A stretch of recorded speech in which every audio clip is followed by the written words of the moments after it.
செய்தியிலே கொடுத்திருக்கிறீங்க. 100க்கும் மேற்பட்ட துணை மின் நிலையங்கள் 10,000 கோடியில் பணிகள் தற்பொழுது நடைபெற்று வருகின்றன என்று உங்களுடைய பத்திரிகை செய்தியில இருக்கு.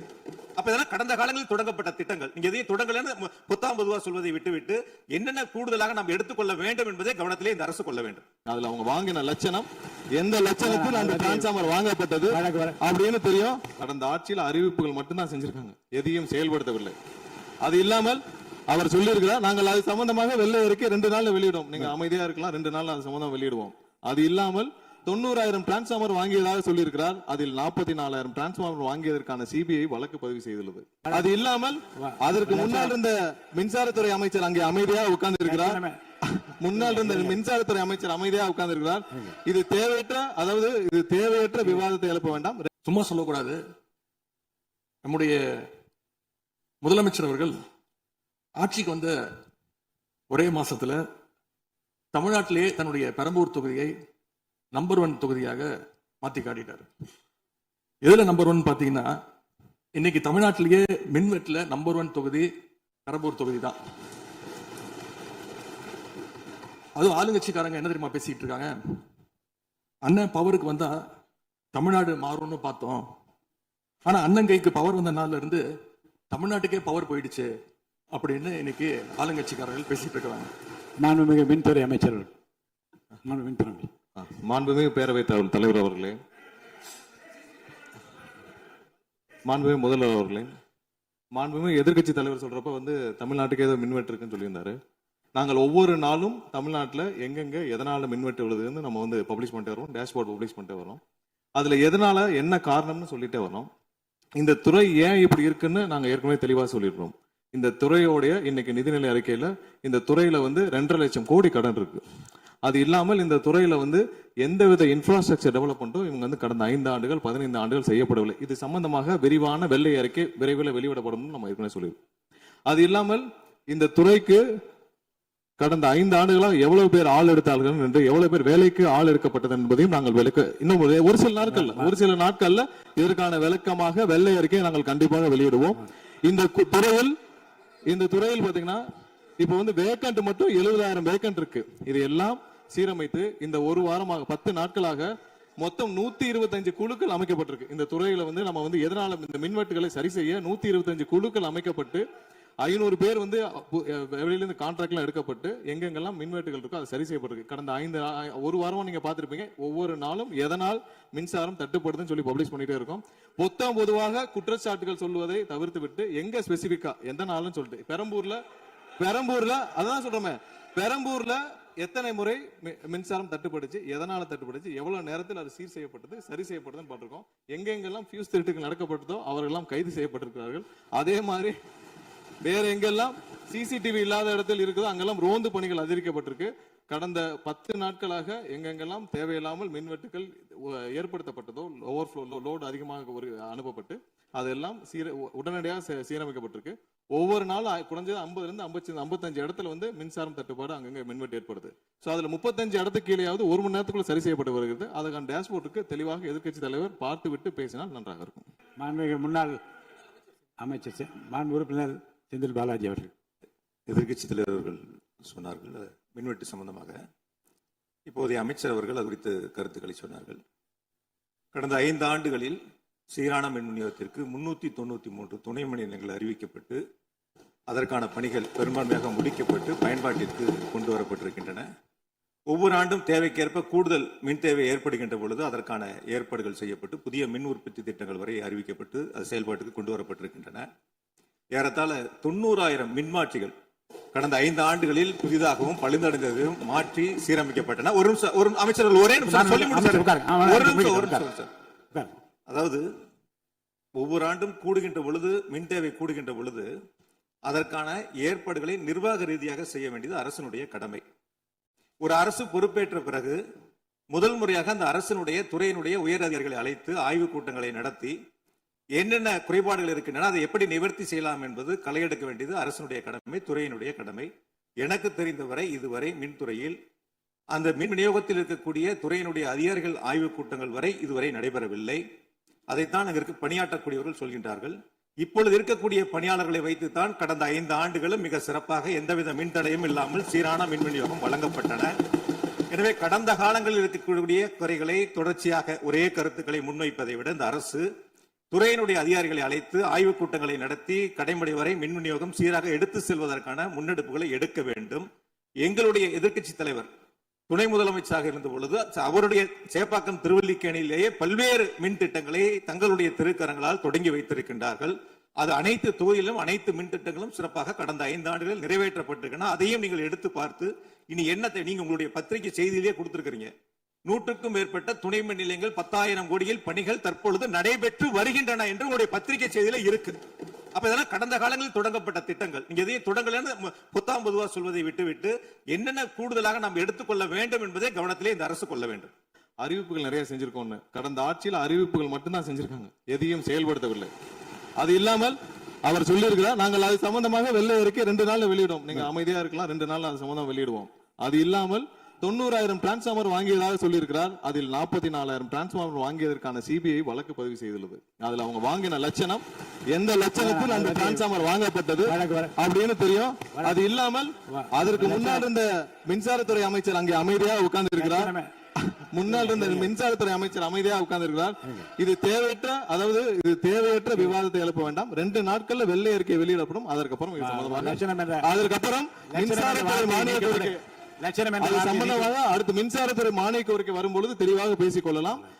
ஏற்கனவே நீங்கள் செஞ்ச எல்லாமே எவ்வளவு தூரம் டிரான்ஸ்பார்மர் வாங்குனீங்க எல்லாமே சிபிஐல 3 வருடம் கடுமையான போராட்டத்திற்கு அப்புறம் சிபிஐல வழக்கு இருக்கு.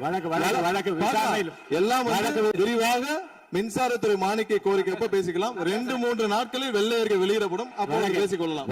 வழக்கு விசாரணை உள்ளதை பற்றி மாண்பு அமைச்சர் பேசியது நீக்கப்படுகிறது. லட்சணம் என்ற வார்த்தை நீக்கப்படுகிறது. மாண்பு எதிர்க்கட்சி தலைவர் அவர்கள் இதை குறுக்கீடுக்கு அனுமதி இல்லை.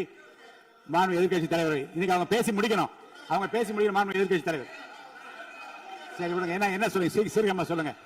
மாண்புமிகு பேரவைத் தலைவர் அவர்களே, மாண்புமிகு அமைச்சர் அவர்கள் கடந்த 15 ஆண்டுகளாக என்று ஒரு வார்த்தையை சொல்லியிருக்கிறார். கடந்த 15 ஆண்டுகளுக்கு முன்பாக மாண்புமிகு இதய தெய்வம் புரட்சி தலைவி அம்மா அவர்கள் தமிழகத்துடைய முதலமைச்சராக இருந்த பொழுது தமிழகத்தை மின் மிகை மாநிலமாக மாற்றி தமிழ்நாட்டிற்கு தேவையான மின் உற்பத்தியை விட அதிகமாக உற்பத்தி செய்து அண்டை மாநிலங்களான கேரளா, கர்நாடகா, ஆந்திரா போன்ற மாநிலங்களுக்கு மின்சாரத்தை விற்பனை செய்த மாநிலம் தமிழ்நாடு என்பதை இந்த அவையிலே பதிவு செய்கிறேன். ஏன்னா வெள்ளை அறிக்கை வருகிற போது எல்லாம் வெட்டு வெளிச்சம் ஆகிவிடும். அதுக்கப்புறம் பேசுங்க, நீங்க பேசுங்க. எதிர்க்கட்சி தலைவர் அவர்கள் மாண்பு உறுப்பினர். மாண்பு பேரவைத் தலைவர்களே, மாண்புமிகு மின்துறை அமைச்சர் ஊடகங்களை நல்ல சிறப்பாக கையாளுறவர். கொஞ்ச நாள் அமைதியா இருக்காருன்னு பார்த்தா இன்னைக்கு இங்கேயும் அந்த முயற்சி எடுத்திருக்கிறாரு. எத்தனை கோடி கடன் இருக்கிறது இன்னைக்கு நேற்று இல்லை. இது சேவைத்துறை, போக்குவரத்துறை, மின்துறை, இதெல்லாம் சேவைத்துறை. இது லாப நட்டம் பார்க்குற விஷயம் இல்லை. கடன் இருந்தாலும் பொதுமக்களுக்கு மின்சாரம் சென்று சேர்கிறதாங்கிறது முக்கியமான பிரச்சனை. கடந்த 5 ஆண்டுகள்ல இந்த பிரச்சனை இல்லாம இதே கடனோடு இதே ஊழியர் பற்றாக்குறையோடு தான் செயல்படுத்தினோம். ஊழியர் பற்றாக்குறையை எப்படி சரி செய்வதுங்கிற பிரச்சனை எங்களுடைய ஆட்சி அமைந்த பொழுது கொரோனா உச்சத்தில் இருந்தது, பொருளாதார நெருக்கடி இருந்தது. அதையெல்லாம் படிப்படியாக சீரமைத்து அப்பொழுதுதான் நம்முடைய முன்னாள் மின்துறை அமைச்சர் சகோதரர் செந்தில் பாலாஜி அவர்கள் சொன்னது போல 95,000க்கும் மேற்பட்ட டிரான்ஸ்பார்மர்ஸ் அங்கங்க நிறுவி இருக்கும். அது எல்லாமும் போட்டோ எடுத்து அவர் எல்லாத்தையுமே ரெக்கார்ட் பண்ணி வச்சிருக்காரு. வேணா உங்களுக்கு அதெல்லாம் கொடுக்குறோம். சட்டமன்றத்திலும் எல்லோருக்கும் வழங்கப்பட்டது. அதே போல பெரம்பூர் தொகுதிக்கு பக்கத்து தொகுதியான எங்களுடைய தலைவர் தளபதி அவருடைய தொகுதியான குளத்தூர் தொகுதியில 220 kV புதிய மின் நிலையம் துவக்கி வைக்கப்பட்டு அந்த பகுதி எல்லா பகுதிக்கும் சேர்த்து தான் சரி செய்வதற்கான வாய்ப்பு வழங்கப்பட்டிருக்கிறது. போய் நீங்க கொஞ்சம் ஆய்வு பண்ணுங்க. அடுத்தது ஃபியூஸ் கேரியர் திருடு போனதை சொன்னார். ஒரு சிறப்பான காட்சியை வெளியிட்டார். பகல் நேரத்தில் சிறப்பான வெயிலில் ஃபியூஸ் கேரியர் திருடப்படுகிறது. அப்ப திருடு போனது ராத்திரிக்கு தான் கரண்ட் ஆஃப் ஆகுது. எங்கேயோ சர்க்கியூட்டை கரெக்ட் பண்ணி வச்சு அதுல டைமர் வச்சிருப்பாங்க பிறகு. இங்க போடுங்கன்னா ராத்திரி 7 மணிக்கு மேல தான் அங்க கரண்ட் ஆகிற மாதிரி டைமர் வச்சு ஃபியூஸ் கேரியர்லாம் புதுசா வந்திருக்குதாங்கிறது எங்களுக்கே சந்தேகமா இருக்கு. பேரவைத் தலைவர் அவர்களே கொஞ்சம் இருங்க. ஒரு புகார் சொல்லுகிற போது இந்த ஃபியூஸ் கேரியர் முன்னவர் மாண்பு பேரவைத் தலைவர் அவர்களே, முன்னாள் மின்துறை அமைச்சர் விளக்கத்தை சொன்னார். அதையே நீங்கள் கோடிட்டு நீங்களும் பல்வேறு விளக்கங்களை சொல்வது இந்த சபையில் உடைய நேரத்தை போக்குவது மட்டுமல்ல, சபைக்கு மீண்டும் உங்களுக்கு பதிலளிக்க வேண்டிய நேரம் இருக்கிறது. எதிர்க்கட்சி தலைவர் அவர்கள் பேச வேண்டிய நேரம் இருக்கிறது. ஆகவே நீங்கள் இந்த நேரத்தை தவிர்த்து நீங்கள் பேசுகிற போது இந்த கருத்துக்களை சொல்லலாம். எதிர்க்கட்சி தலைவர் அவர்கள் நீங்க பேசலாம். முடிச்சிட்டீங்க. ஃபியூஸ் கேரியர் திருடு போறது மாத்திரம் இல்ல, தனிப்பட்ட நபர்களுடைய மோட்டார்ல இருக்கிற காப்பர் வயருக்காக திருடுவது என்பது காலங்காலமாக நடந்து வருவது. ஏதோ ஃபியூஸ் கேரியர் வந்து அதுல இருக்கிற காப்பருக்காக திருடினாங்கன்னு இப்போ ஒரு கண்டுபிடிப்பை வெளியிட்டு இருக்கீங்க.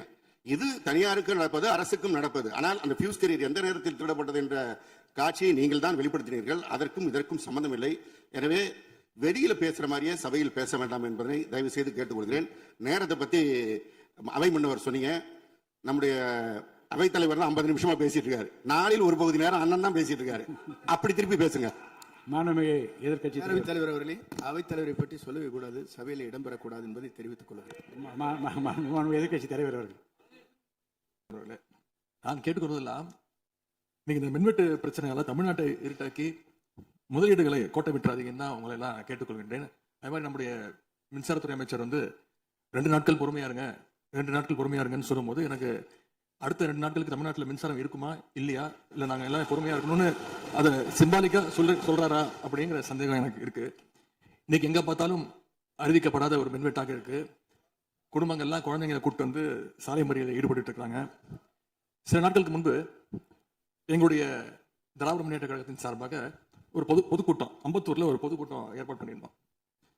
அங்க வந்து எங்களுடைய முன்னாள் அமைச்சர், இப்போ சட்டமன்ற உறுப்பினர் அண்ணன் தங்கம் தென்னரசு அவர்கள் சிறப்பு பேச்சாளராக போயிருந்தார். அவர் பேச ஆரம்பிச்சோடனே கரண்ட் கட் ஆயிடுச்சு. 30 நிமிஷம் வரைக்கும் காத்திருந்து நாங்க என்ன பண்ணிட்டோம், பொதுக்கூட்டத்தை அரசுக்கு எதிரான ஒரு ஆர்ப்பாட்டமா மாத்தி, கரண்டே வரல, ஆர்ப்பாட்டமா நடத்தி முடிச்சிட்டோம். அது மட்டும் இல்லை, இன்னைக்கு தமிழ்நாட்டில் பல்வேறு இடங்கள்ல, திருவண்ணாமலையில கிரிவல பாதையில மக்கள் போறப்போ தினசரி பவர் கட் பண்றாங்க. அவங்களுடைய பாதுகாப்பை இன்னைக்கு ஒரு மிகப்பெரிய ஒரு கேள்விக்குறியா ஆக்கி வச்சிருக்கு இந்த அரசு. செங்கல்பட்டு அருகே சூனாம்பேடுல கருப்பாயி அப்படிங்கிற 75 வயது மூதாட்டி, அவங்க உடம்பு சரியில்லை, வீட்டுல வென்டிலேட்டர் சப்போர்ட்ல இருந்தப்போ பவர் கட் ஏற்பட்டு மூச்சு திணறி இறந்து போயிட்டாங்க. பவர் இல்லைன்னு தொகுதி எம்எல்ஏ போய் கேட்கலான்னு பார்த்தா எம்எல்ஏ யாருன்னு மக்களுக்கு தெரியல. நிறைய பேருக்கு இங்க இருக்கக்கூடிய எல்லாம், நான் தவறா சொல்ல, எல்லாமே புதுமுகங்கள். நமக்கே பாரு பேர் வெளில பார்க்கும்போது ஒரு எம்எல்ஏவா இல்லையா அப்படின்னு தெரியல, உள்ள வந்தா தான் தெரியுது. முன்னெல்லாம் புயல் மழை நேரத்துல ஸ்கூலுக்கு லீவ் விடுவாங்க. ஆனா இந்த ஆட்சி அமைஞ்ச பிறகுதான் முதல் முறையா கரண்ட் இல்லைன்னு ஸ்கூல்ஸ்க்கு லீவ் விட ஆரம்பிச்சிருக்காங்க. சென்னை, பெரம்பூர் மற்றும் வியாசர்பாடியில கடந்த ஜூன் 9ஆம் தேதி அன்னைக்கு 4 தனியார் பள்ளிகளுக்கு கரண்ட் இல்லைன்னு லீவ் விட்டாங்க. முன்னாடி மழை வர்றப்பெல்லாம் ஸ்கூல் பசங்க டிவி ஆன் பண்ணி இன்னைக்கு ஸ்கூல் இருக்கா இல்லையான்னு தெரிஞ்சுப்பாங்க. ஆனா இப்பெல்லாம் டிவி ஆன் பண்ண முடியலன்னு தெரிஞ்சுக்கிறாங்க, சரி இன்னைக்கு கரண்ட் இல்லை, இன்னைக்கு ஸ்கூல் லீவ் தான் அப்படின்னு. ஸோ ஒரு மிகப்பெரிய ஒரு அட்வான்ஸ் டெக்னாலஜியை இந்த அரசு உருவாக்கி இருக்கு. எதிர்கட்சியான எங்க பொதுக்கூட்டத்தில் தான் பவர் கட் ஆகுதோன்னு நான் கூட நினைச்சிட்டு இருந்தோம், வருத்தப்பட்டோம். ஆனா அமைச்சரவையில இடம்பெற்றிருக்கக்கூடிய விடுதலை சிறுத்தைகள் கட்சியுடைய தலைவரான அண்ணன் திரு தொல் திருமாவளவன் அவர்களும் பவர் கட்ல பாதிக்கப்பட்டிருக்கிறார். விடுதலை சிறுத்தை கட்சியுடைய தலைமையகத்துக்கு முன்னாள் ஒன்றிய அமைச்சர் அண்ணன் முன்னாள் அமைச்சர் அண்ணன் ப சிதம்பரம் அவர்கள் போயிருக்காரு. ஒரு உள்ள போனோடனே கரண்ட் கட் ஆயிடுச்சு. கிட்டத்தட்ட 1 மணி நேரம் 2 பேரும் இருட்டிலே உட்காந்து பேசியிருக்காங்க. கரண்ட் வருமா வராதான்னு ஏசி ஓடல, வேர்த்து கொட்டி 2 பேரும் பேசிட்டு இருந்திருக்காங்க. அண்ணன் திருமா அவர்களே பதிவு போட்டிருக்கிறார். இந்த ஆட்சியில தமிழ்நாட்டுடைய தலைநகரத்துக்கு இதுதான் நிலைமை. பவர்ல ஷேரிங் கொடுத்த ஆளுங்கட்சியால அவங்க அமைச்சரவையில் இருக்கக்கூடிய கட்சியுடைய அலுவலகத்துக்கு பவர் கொடுக்க முடியாம இன்னைக்கு தடுமாறிட்டு இருக்கிறாங்க. ஏன் இன்னும் சொல்ல போனா 2 நாளைக்கு முன்னாடி ஆளுங்கட்சியோட ஹெட் ஆபீஸ்லயே கரண்ட் கட் ஆயிடுச்சு. அப்போ அங்க வந்தவங்க எல்லாம் ஆளுங்கட்சியா இருந்தும் பனையூர்லயே பவர் இல்லையேன்னு புலம்பிட்டு போனதாக தகவல் வந்திருக்கு. ஆக மொத்தம் இன்னைக்கு தமிழ்நாடு லிட்டரலா ஒரு இருட்டுல மூழ்கி கிடக்குது. மின்வெட்டால இன்னைக்கு பல நிறுவனங்கள் முடங்கி போயிருக்கு. குறிப்பா எம்எஸ்எம்இன்னு சொல்லப்படுற குறு சிறு நிறுவனங்கள் எல்லாம் என்ன பண்றதுன்னு தெரியாம புலம்பிட்டு இருக்கிறாங்க. ஏற்கனவே மேட்டூர்ல ஜூன் 12ஆம் தேதி நீங்க தண்ணி திறந்து விட்டுருக்கணும், திறந்து விடல. மின்வெட்டால மோட்டார் பம்பு செட் மூலமும் விவசாயம் பண்ண முடியலன்னு விவசாயிகள் இன்னைக்கு போராடிட்டு இருக்கிறாங்க. மின்வெட்டுக்கு ஒவ்வொரு நாளும் ஒவ்வொரு விளக்கத்தை இந்த அரசு சார்பாக கொடுத்துட்டு இருக்கிறீங்க. லோடு அதிகமா இருக்குன்னு சொன்னாங்க. இன்னும் ஒரு படி மேல போய் இன்னைக்கு ஃபியூஸ் கேரியர் எடுத்துட்டு போயிடுறாங்கன்னு சொல்லிட்டு இருக்காங்க. இப்படி சொன்னதும் இந்த ஆட்சிக்கு வெளியில இருந்து ஆதரவு கொடுக்கக்கூடிய மார்க்சிஸ்ட் கம்யூனிஸ்ட் கட்சியை சேர்ந்த எழுத்தாளர் திரு ஆதவன் தீட்சணை அவர்கள் ஒரு பதிவு போட்டிருக்கிறார். என்ன தெரியுமா எழுதியிருக்கிறாரு? கேரியரின் உச்சத்தில் ஆரம்பித்து டிஃபன் கேரியர்ல போய் நின்று இன்னைக்கு ஃபியூஸ் கேரியர்ல முடிந்திருக்கக்கூடிய ஆட்சி அப்படின்னு திரு ஆதவன் தீட்சணை எழுத்தாளர் மார்க்சிஸ்ட் கம்யூனிஸ்ட் கட்சி அவர் சேர்ந்தவர் பதிவு போட்டிருக்கிறார். பவர் கட்டுக்கு இவங்க சொல்ற காரணங்கள் எதையுமே மக்கள் ஏத்துக்கலன்னு தெரிஞ்சதும் இவங்களோட வழக்கமான ஒரு ஆயுதத்தை கையில எடுத்துறாங்க. என்ன தெரியுமா? அந்த ஆயுதம் எல்லாத்துக்கும் திமுக தான் காரணம் அப்படின்னு சொல்றது. இப்ப பவர் கட்டுக்கும் திமுக தான் காரணம்னு சொல்ல ஆரம்பிச்சுட்டாங்க. இப்படி பழி போடுறதுல காட்டுற வேகத்தை பவரை மீண்டும் கொண்டு வரதுல காட்டினா கொஞ்சம் சிறப்பா இருக்கும்.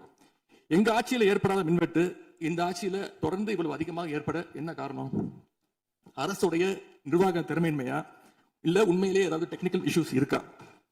அப்படி ஏதாவது இருந்தா அதை தீர்க்க இந்த அரசுக்கு இன்னும் எத்தனை நாள் தேவைப்படும்? இந்த நிலைமை தொடராம இருக்க என்ன நடவடிக்கை எடுக்க போறீங்கன்னு முதலமைச்சர் அவர்கள் தன்னுடைய பதிலுரையில சொல்லணும்.